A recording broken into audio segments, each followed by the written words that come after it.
అక్కడ ట్యాంకర్ లో లోపం ఉంది. దాంట్లో పంది కొవ్వు కలిసిందా, చేప నూనె కలిసిందా, ఆవు కొవ్వు కలిసిందా అనేది తెలియకుండా స్టేట్మెంట్ ఇవ్వకూడదు అంటూ సుప్రీం కోర్టు పెట్టింది చివాట్లు.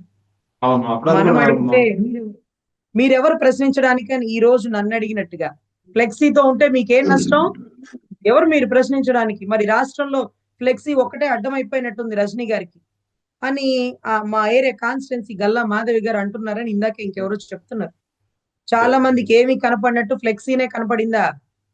ఆ ఫ్లెక్సీ కడితే ఏమవుతుంది? అంతే ఉంచుతాం, మేము తీయం, మేము దాడే చేస్తాం, మేము ఇంతే ఉంటాం, మళ్ళీ కూడా దాడి చేస్తాం అంటూ స్టేట్మెంట్లు ఇచ్చేస్తుంటే ఒక కాన్స్టిట్యున్సీ ప్రజా ప్రతినిధి, ప్రజలకి ప్రతినిధి, ప్రజలకి ఏం జరిగినా ఆవిడే ప్రతినిధి, మంచి జరగని చెడు జరగని ఈ రోజు మీ సమక్షంలో నిప్పు పెడుతుంటే మీ సమక్షంలో అటు ఇటు బార్కెట్లు కట్టి 144 సెక్షన్ అమల్లో పెట్టాల్సినటువంటి పోలీస్ వ్యవస్థ నిర్వీర్యం అయిపోయింది.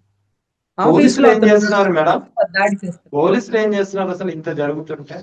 సార్ పక్కన పోలీసులు పోలీస్ వాళ్ళ సైరన్ కూడా చేతుల్లో వినిపించింది కూడా బ్యాక్గ్రౌండ్ లో. సార్ వాళ్ళ చేతుల్లో ఉండే లాఠీలు పక్క వాళ్ళ చేతుల్లో ఉంటే ఏవా లాఠీ అని అడగాల్సింది ఓకే. పోయి లాఠీలతో వాళ్ళు పట్టుకుంటే వీళ్ళు నుంచొని సోద్యం చూస్తున్నారు. నేను అడిగిన సిఐ గారిని, పోలీసులు మీ చేతిలో లాఠీలు ఉండాలి సార్, వాళ్ళ చేతిలో ఏంటంటే రజనీ గారు అంబటి రాంబాబు గారి కారులో కర్రలు ఉన్నట్టు మాకు సమాచారం వచ్చిందండి. మీకు వచ్చింది, మీరు వాళ్ళకి చెప్పారా? లేకపోతే వాళ్ళకి వచ్చింది, ఆ సమాచారం మీకు చెప్పారా? సరే మీకు చెప్తే మీరు బందోబస్తు ఒక 200 మందిని పెంచుకోండి, ఒక 1000 మందిని తెచ్చుకోండి. వచ్చేది అవును. వీరుడు సూర్యుడు అంబటి రాంబాబు కాబట్టి ఆయన ఎదుర్కోవడానికి మీ శక్తి సామర్థ్యాలు చాలక ఒక 1000 మంది బందోబస్తుని పెట్టుకోండి, బాగుండేది. వాళ్ళ చేతుల్లో కర్రలు పెట్టి మీరు వాళ్ళ పక్కన ఉంచడం ఏంటి? కర్రలు ఉండే సాంప్రదాయం ఎవరి చేతుల్లో ఉంటది? లాఠీలు కానిస్టేబుల్ అవును. చేతిలో ఉన్న తప్పలేదు, ఒక ఎమ్మెల్యే చేతిలో లాఠీ ఉండకూడదు.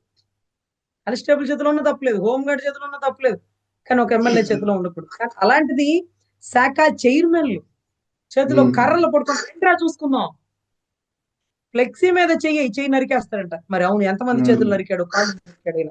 ఇప్పుడు వచ్చి చేతులు అవును. నరుకుతాడు, ఈయన నరికిస్తే నరికించుకుంటారు కూర్చొని అక్కడ. అదే కదా. ప్రభుత్వం ఉంది కదా అని అలా మాట్లాడకూడదు సార్. ప్రభుత్వం లేకపోతే మనం ఎక్కడ దాక్కోవాలి? అవును. ఏ రాష్ట్రం పారిపోవాలి? ఏ దేశాలు పారిపోవాలి? అందుకే కదా జగన్ గారు అంటుంటాడు, సప్త సముద్రాలు దాటినోడం కూడా పట్టుకొస్తానని. రిటైర్మెంట్ అవును. అయ్యి వెళ్ళిపోతా నాకెందుకులే అనుకుంటారు, అయినా కానీ తెస్తానని ముందే హింట్ ఇచ్చారు. రైట్. ఒకటి ఆయన్ని రానివ్వకుండా ఉండాలి అంటే మనం కలిసి ఉండాలి. కలిసి ఉండాలంటే ఒకరి ప్రాధాన్యత ఒకరు తగ్గించుకుంటే ఉండరు. ప్రాధాన్యత అంగుళం కూడా తగ్గకూడదండి, అంగుళం కూడా తగ్గకూడదు. ఈక్వల్ టు ప్రయారిటీ ఉండాలి.